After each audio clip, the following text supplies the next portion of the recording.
बिस्मिल्लाहिर्रहमानिर्रहीम। Programme great knowledge में नाज़रीन हम आपको खुशामदीद कहते हैं। आज हम इस प्रोग्राम में बच्चों के कवानीन के हवाले से बात करेंगे। आज हमारे साथ फैसलाबाद बार की एक अहम शख्सियत हमारे साथ मौजूद है, मैडम आसमा तनवीर रंधावा एडवोकेट हमारे साथ मौजूद है। इनसे हम तफसीलात जानेंगे बच्चों के कवानीन के हवाले से, बच्चों की तरबियत के हवाले से और जुवेनाइल एक्ट के हवाले से। खास तौर पर इनसे हम जानेंगे कि ये एक्ट कैसे बनाया गया और किस तरह से ये अमल करता है। अस्सलाम वालेकुम मैडम। वालेकुम अस्सलाम। मैडम, सबसे पहले तो मुझे आप ये बताएं कि जो जुवेनाइल एक्ट है वो क्या है और उसकी तारीफ क्या है, उसमें क्या क्या कुछ आता है? जुवेनाइल्स एक्ट जो है वो ख़ास कवानीन है और ये वो कवानीन है जिनके तहत जो बच्चे फौजदारी मुकदमात में या दीगर मामलात में मुलव्वस होते हैं, इस एक्ट के तहत ही उनको ट्रायल उनका किया जाता है, उनको बहुत सारे प्रिविलेजेस हासिल होते हैं। इसके साथ साथ एक ख़ास ज़ाब्ता कार है, उसी ज़ाब्ते के मुताबिक आप उनको अदालत में पेश कर सकते हैं। उन्हें रखने की जेलें अलहदा हैं। ये खासा लंबा एक ज़ाब्ता इखलाक है और इसमें उनको, ताकि वो अगर जराइम की रस्ते पे चल भी पड़े तो उन्हें दोबारा फलाही माशरे के अंदर स्ट्रीम लाइन में शामिल किया जा सके। अच्छा मैडम, मुझे ये बताएं कि एक एनजीओ की रिपोर्ट के मुताबिक पाकिस्तान में 3 से 4 हज़ार बच्चे जो हैं वो जराइम पेशा अफराद, जो जराइम पेशा लिस्ट है उसमें शामिल है। उनको जेलों का सामना करना पड़ता है, ना सिर्फ जेलों का सामना करना पड़ता है बल्कि पुलिस उन्हें गिरफ्तार करती है, गिरफ्तार करने के बाद अदालत में पेश करती है और फिर वो जेलों में जाते हैं। अब उनके लिए ख़ास एक जेल अलहदा बना दी गई, जैसे फैसलाबाद में अलग से जेल है, लेकिन कुछ अरसे से वो गैर फाल थी। बच्चों को जो है सेंट्रल जेल में दूसरे कैदियों के साथ रहना पड़ता था। इस हवाले से आप बताएं कि क्या वजह है कि बच्चे क्यों जराइम की तरफ राग़िब होते हैं, क्यों वो अपने अच्छे मुस्तकबिल का नहीं सोचते?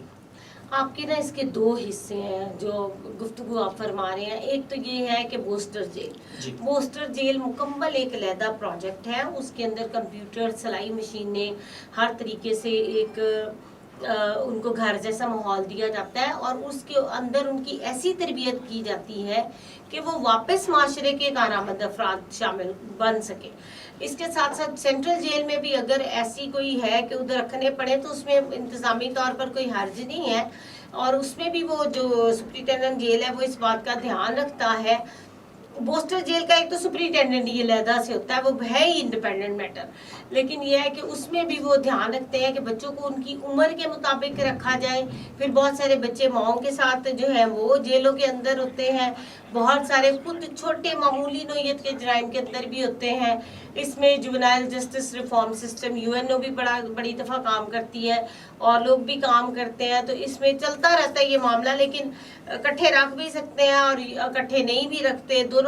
किसी ज़िले में अलहदा बोस्टर जेल फाल है, किसी ज़िले में वो इंतज़ामी नुक्ता नज़र से दोनों को इकट्ठा भी रख लेते हैं। इसमें ऐसा कोई नहीं। असल बात ये है कि उनको वापस आप माशरे के कारआमद अफराद बना सकें, उनको ऐसा माहौल दें कि वो जराइम की तरफ जाए ना, उनसे वापस मुड़ जाए। अच्छा मैडम, वजह क्या होती है बच्चों को कि वो क्यों जराइम की तरफ राग़िब होते हैं? क्या वजह है? क्या उनके घर में जो है उनके वालिदैन तरबियत नहीं करते, या वो जो उनकी बुरी सोसाइटी है, जो लोग होते हैं, या इसमें कुछ सोशल मीडिया का कोई किरदार है, वो मूवीज़ वगैरह देखते हैं जिसके बाद वो खुद को जराइम की तरफ राग़िब करते हैं?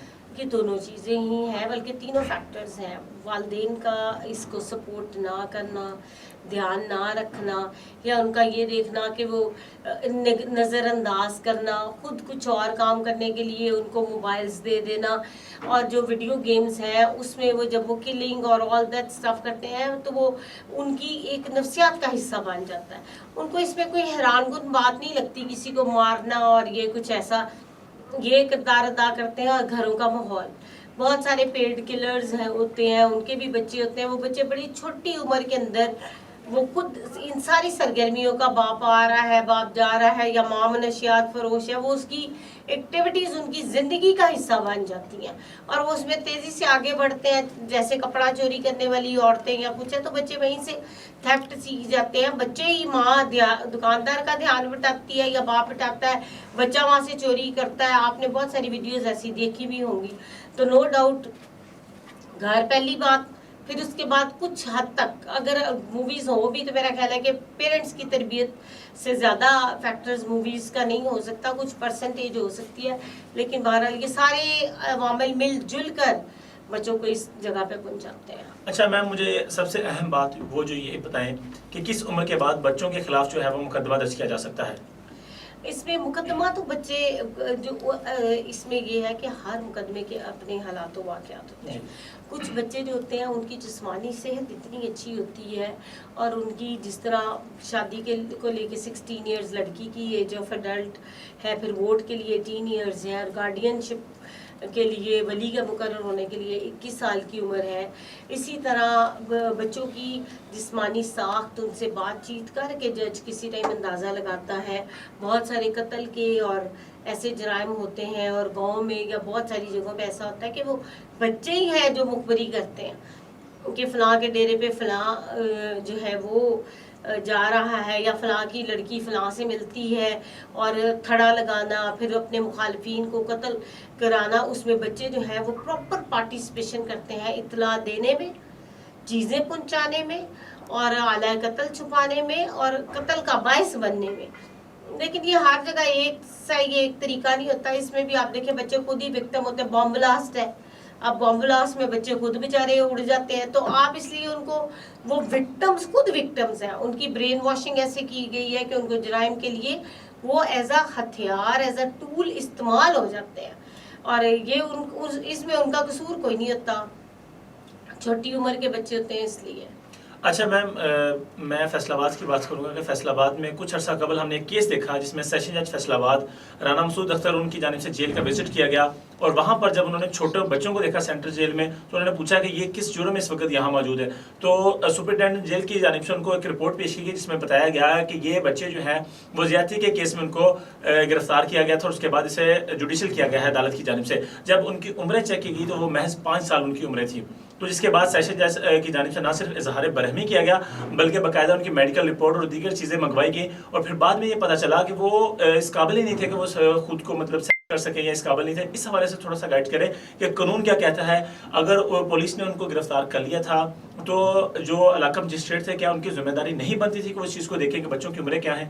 نہیں, اصل میں یہ دیکھیں نا, اب ہر بچے کی اپنی بلوغت کو, پیوبرٹی کو طے کرنا جو ہے وہ اس کا میڈیکل کے بعد ہی پاسبل ہے. کچھ جرائم ایسے ہیں سیریس نیچر کے, یہ پورنوگرافی اتنی کامن ہے کہ اس میں بچے دیکھنے میں یا عمر میں بہت کام ہوتے ہیں, لیکن ان کے جرائم بڑے سیریس نیچر کے ہیں. اس کے لیے میں نے آپ کو بتایا کہ ان کی گرفتاری کا ضابطہ کار ہی علیحدہ ہے, اور اگر جج صاحب نے ایسا کوئی ایکشن لیا ہے تو واقعی وہ جسٹیفائڈ ہوگا, اور علاقہ مجسٹریٹ کی یہ رسپانسبلٹی ہے کہ جب ریمانڈ کے لیے 24 hours کے اندر whoever is arrested, he or she should be produced before the magistrate, اور پھر وہ 14 دن کے بعد بھی دوبارہ لے کے آتے ہیں. تو اس لیے ان کی رسپانسبلٹی ہے کہ وہ دیکھیں, وہ اکٹھا ہی کراؤڈ ہوتا ہے, وہ جج پکار کرتا جاتا ہے فلاں فلاں فلاں, اور وہ نام لیتے جاتے ہیں, اور وہ بیچارے وہاں سے نکل جاتے ہیں. اس میں اگر بچہ ہو اور جج کی نظر میں نہ آیا ہو تو بات علیحدہ ہے, ورنہ جج بالکل بھی ایسے نہیں ہے کہ جانے دیں. اچھا میم, جسٹس کے حوالے سے ہمیں بتائیں کہ جو جوینل ایکٹ ہے اس میں ہتھ کڑیوں کے حوالے سے بتائیں کہ کس سال سے کس عمر کے بچوں کو ہتھ کڑیاں لگا سکتے ہیں, اور کس عمر کے بعد ہتھ کڑیاں جو ہے وہ لگانی چاہیے, کس عمر سے پہلے ہتھ کڑیاں نہیں لگانی چاہیے, عدالت میں ان کو پیش کرنے کا کیا طریقہ کار ہے, تھانے میں بچوں کو رکھنے کا کیا طریقہ کار ہے. اس کے حوالے سے تھوڑا سا تفصیلی بتائیں. اس میں نا سارے کا سارا زاہد فلاحی نقطۂ نظر کو کیا گیا ہوا ہے. اب آپ کو پتہ ہے کچھ بچے جسمانی طور پر بڑے کمزور ہوتے ہیں, اور کچھ جسمانی طور پر اتنے پھرتیلے ہوتے ہیں کہ پولیس بیچاری کی, پولیس والا تو اپنا پیٹ اور توند ہی سنبھالتا رہ جاتا ہے, وہ کہیں کے کہیں نکل جاتے ہیں وہ بچے.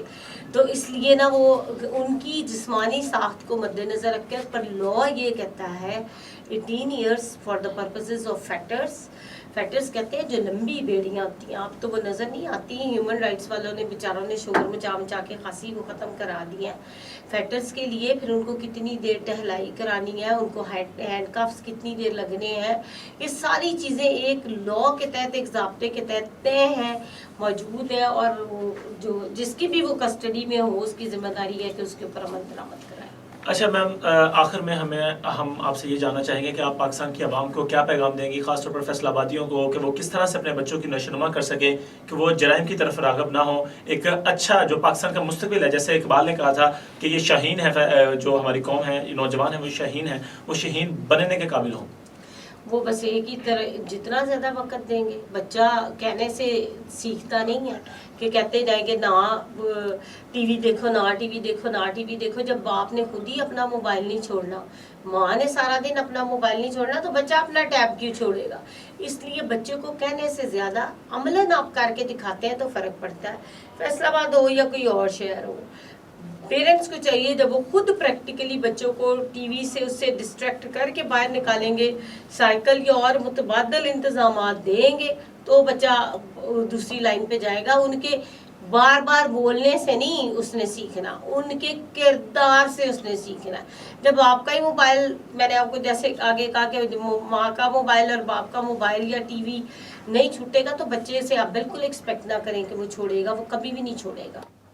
बहुत शुक्रिया मैडम, आपने हमें तफसीलन बताया कि बच्चों के जो कवानीन हैं वो कैसे काम करते हैं, और साथ में आपने उनकी तरबियत के हवाले से बताया। आपने बताया कि हमें ना सिर्फ अपने बच्चों की तरबियत करनी है, बल्कि जो हमारे इर्द गिर्द बच्चे हैं, जो कि हमसायों के बच्चे हैं, या हमें सड़क पर खेलते हुए बच्चे जो नज़र आते हैं, ग्राउंड्स वगैरह में नज़र आते हैं, हमें उनकी भी तरबियत करने की अशद ज़रूरत है। क्योंकि बच्चों की जब तरबियत होगी, नाज़रीन ये हम आपको इसलिए बता रहे हैं ताकि आप की भी ये जिम्मेदारी बनती है कि आपके इर्द गिर्द जो बच्चे आपको खेलते हुए नजर आ रहे हैं, आप उनकी भी तरबियत करें। क्योंकि अगर बच्चों की तरबियत होगी तो हमारा पाकिस्तान जो है वो फल फूलेगा और हमारा पाकिस्तान तरक्की की राह पर गामजन होगा। बहुत शुक्रिया।